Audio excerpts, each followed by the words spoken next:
Ladies and gentlemen, in this RedGamingTech.com video, I'm going to be going through the latest deals on GoG, also known, of course, as Good Old Games.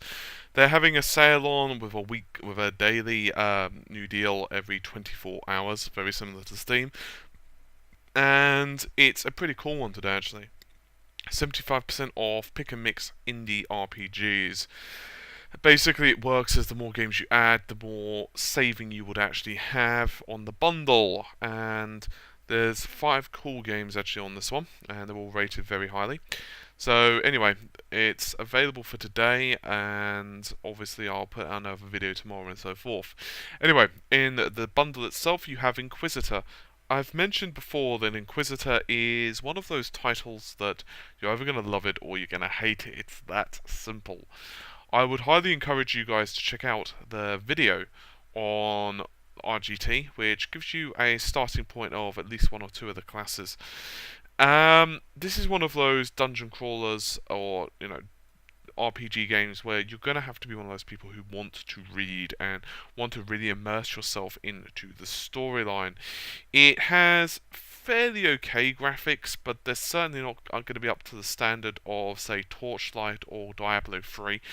But it has a bucket load of text and adventuring for you to do, and I also think it's going to be one of those titles that are going to take you a long ass time to go through.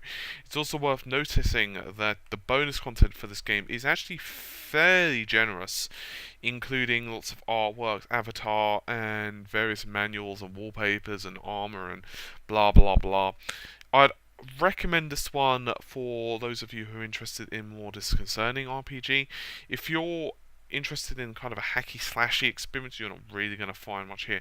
It's actually quite unforgiving early on as well.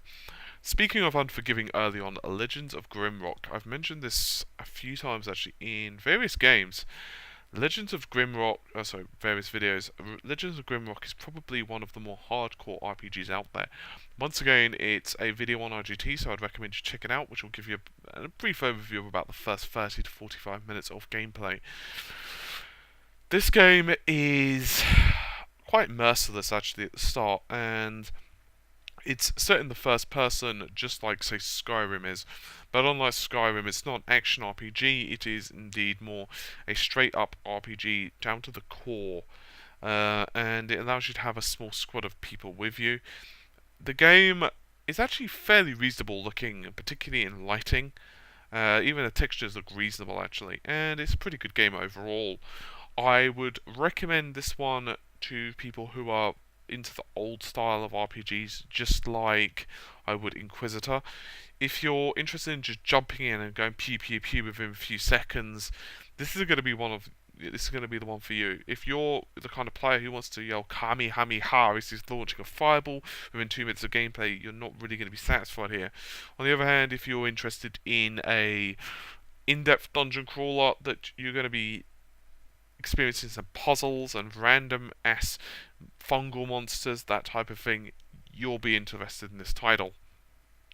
Next one, Gene Force or Gen Force, depending how you wish to pronounce it. 1 to 5. Gene Forge is actually one of those titles I haven't actually played, if I'm honest. I can tell you, however, with a bit of digging around, it's, well, quite popular.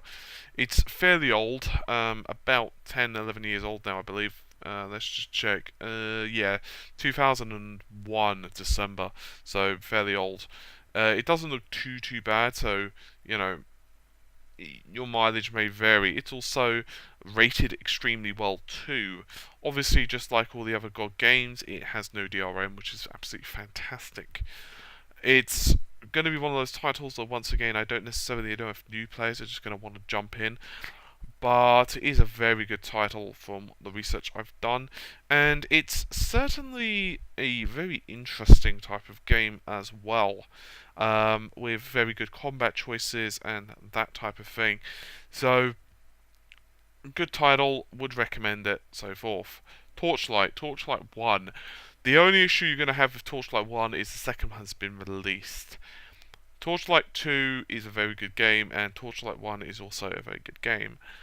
Torchlight 1 actually was given away free, just as a by the by for if you bought Torchlight 2 or you pre-ordered Torchlight 2 on Steam back in the day.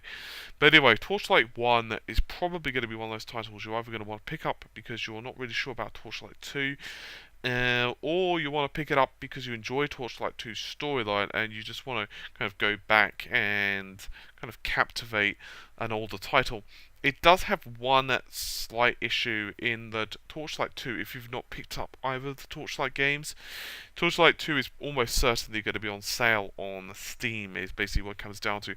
And the issue with that is, of course, if you were to say take 25% off the price, or something like that, it goes down to about $9.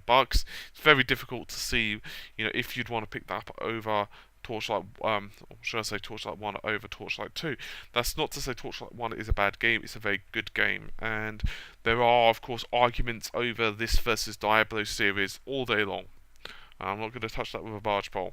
Next one, The Real Texas, another title I haven't actually tried out. It looks extraordinarily odd, and I can honestly say, just from reading the description alone, is a good indication by the fact that it says it's a blend of an action RPG with strategic real-time combat and many layered puzzles, quests, and story situations. Once again, for my researching on this, although it's released fairly recently, so I'm not exactly sure I didn't actually cover this with RGT. Must be just one of those ones that slip through the cracks. You can't do every single title, unfortunately. It looks fairly cool. It was also, as I said, released 2012 and scores very highly from quite a lot of players. Whether you want to pick this one up or not, I'm not really sure. You'll probably want to do some further research on it.